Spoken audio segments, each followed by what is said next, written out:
Siti Rizka Maula dari kelas 07 Mate 001 Prodi Matematika Universitas Pamulang. Di sini saya akan mempresentasikan atau membawakan tugas statistik pengendalian kualitas yang berjudul pengendalian kualitas genteng beton menggunakan metode statistical quality control.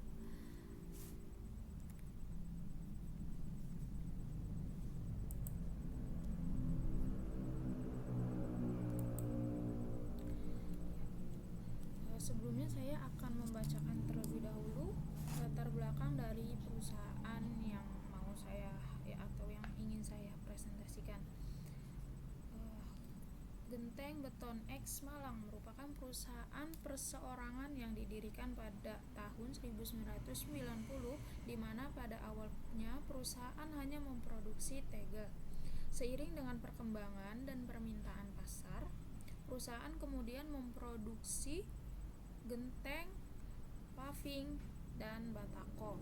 Perusahaan memproduksi 1000 genteng setiap hari untuk masing-masing genteng, yaitu genteng flat, genteng Nusantara, dan genteng royal.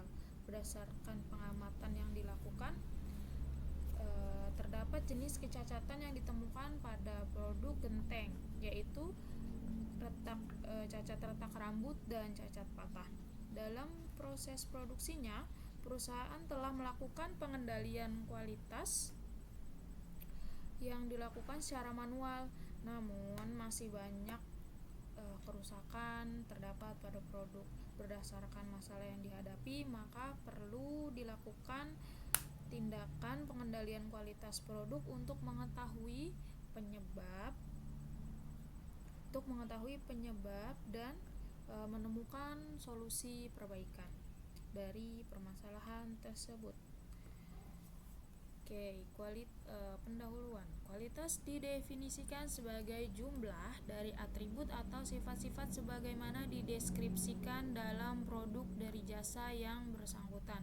Ditinjau dari sudut pandang produsen, kualitas dapat diartikan sebagai kesesuaian dengan spesifikasinya. Suatu produk akan dinyatakan berkualitas oleh produsen apabila produk tersebut telah sesuai dengan spesifikasinya. Pengendalian kualitas secara statistik dapat digunakan untuk menemukan kesalahan produksi yang mengakibatkan produk tidak baik, sehingga dapat diambil tindakan lebih lanjut untuk mengatasinya.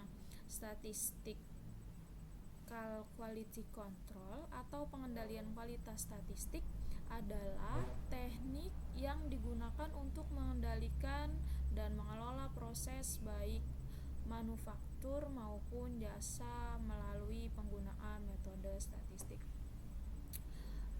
Di dalam pendahuluan ini saya cantumkan faktor-faktor, ciri-ciri, dan juga alat statistik utama. Yang pertama yaitu faktor-faktor yang mempengaruhi pengendalian kualitas yang dilakukan perusahaan adalah yang pertama yaitu kemampuan proses. Kemampuan proses adalah batas-batas yang ingin dicapai haruslah disesuaikan dengan kemampuan proses yang ada. Yang kedua ada spesifikasi yang berlaku. Spesifikasi yang berlaku ialah hasil produksi yang ingin dicapai harus dapat berlaku bila ditinjau dari segi kemampuan proses dan keinginan atau kebutuhan konsumen yang ingin dicapai dari hasil produksi tersebut. Yang ketiga ada tingkat ketidaksesuaian yang dapat diterima.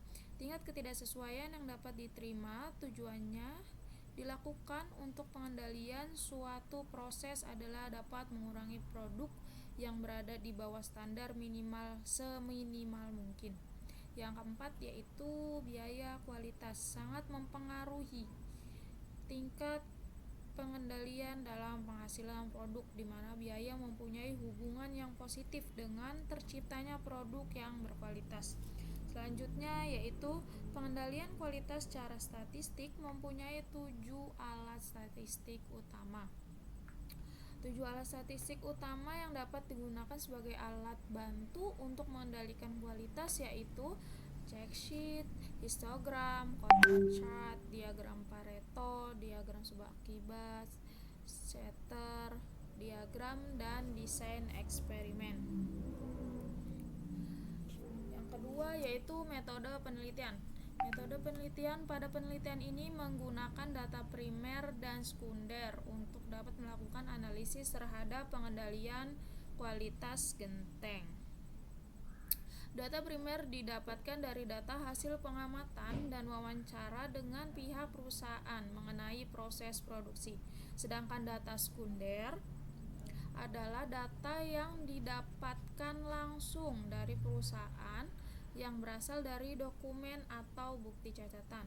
Data sekunder yang dibutuhkan dalam penelitian adalah data mengenai jumlah produksi dan juga jumlah kerusakan produk setiap hari. Jenis kerusakan yang diamati di sini adalah cacat retak rambut dan cacat patah. Yang ketiga yaitu hasil dan pembahasan. Berdasarkan hasil pengumpulan data yang diperoleh, data produksi dan jumlah genteng cacat pada bulan Mei 2018 untuk masing-masing jenis genteng flat, genteng Nusantara, dan genteng royal. Berikut tabel 1 ini adalah data jumlah produk cacat produk genteng bulan Mei 2018. Sini ada harinya ya, dari hari pertama sampai hari ke-31. Per hari di sini memproduksi 1000 genteng. Sini ada data cacat produk genteng flat per hari berapa. Ada juga cacat genteng Nusantara dan cacat genteng royal. Setelah dari data berikut ini, total produksi sebulan selama 1 bulan ini di bulan Mei adalah 24.000. Sedangkan untuk cacat genteng flat di bulan Mei ada 902 buah. Untuk genteng Nusantara ada 863 dan untuk genteng royal ada 857. Berikut keterangan. Jumlah produksi genteng sebanyak 1000 buah genteng per hari berlaku untuk masing-masing jenis genteng. Dan ini juga grafik jumlah cacat produk genteng. Yang paling tinggi di sini ada 922 yaitu genteng flat. Yang kedua ada genteng Nusantara dengan jumlah cacat mencapai 863. Yang terakhir disusul dengan genteng royal dengan jumlah cacatnya 857. 3.1 Check sheet. Tabel 2 ini adalah data jumlah produk cacat genteng flat bulan Mei 2018. Cacat genteng flat. Sini kayak tadi ya, ada dari hari pertama sampai hari ke-31. Jumlah total produksi tetap 1000 ya, 1000 per hari. Sini juga ada data cacat retak rambut dan data cacat retak patah per harinya. Sehingga hasil akhirnya untuk data cacat retak rambut adalah 519 buah dan untuk data cacat patah ada 403 buah dengan total cacat per bulan untuk genteng flat yaitu 922. Catatan, berdasarkan tabel di atas menunjukkan bahwa jumlah produk cacat pada genteng flat sebanyak 902 buah produk cacat yang terdiri dari 500 buah produk cacat retak rambut dan 393 produk cacat patah. 3.2 yaitu histogram. Histogram digunakan untuk menunjukkan cacat terbesar. Dari data sebelumnya di sini kita lihat cacat retak rambut berada di angka 519 buah dan cacat patah berada di angka 403. Pada histogram di samping, di antara dua jenis cacat pada genteng flat dapat diketahui jika jenis cacat yang paling besar adalah jenis cacat retak rambut, yaitu sebanyak 519 atau setara dengan 56,29% daripada jenis cacat patah sebanyak 403 produk cacat atau setara dengan 43,71%. Berikutnya 3.3 yaitu peta kendali P. Yang pertama kita hitung untuk jenis cacat retak rambut. A. Menghitung presentasi kerusakan rumus yang digunakan menghitung presentasi kerusakan. Rumus yang digunakannya yaitu P sama dengan NP per N. Hasil perhitungan sebagai berikut. Hasil perhitungannya terdapat pada tabel 3 ini ya. Presentase produk genteng flat dengan jenis cacat retak rambut. Yang di sini jumlah seluruh cacat retak rambut ada 519 buah atau barang. Presentasinya di sini yaitu 0,519%. Lalu berikutnya yang B, kita menghitung central line atau CL.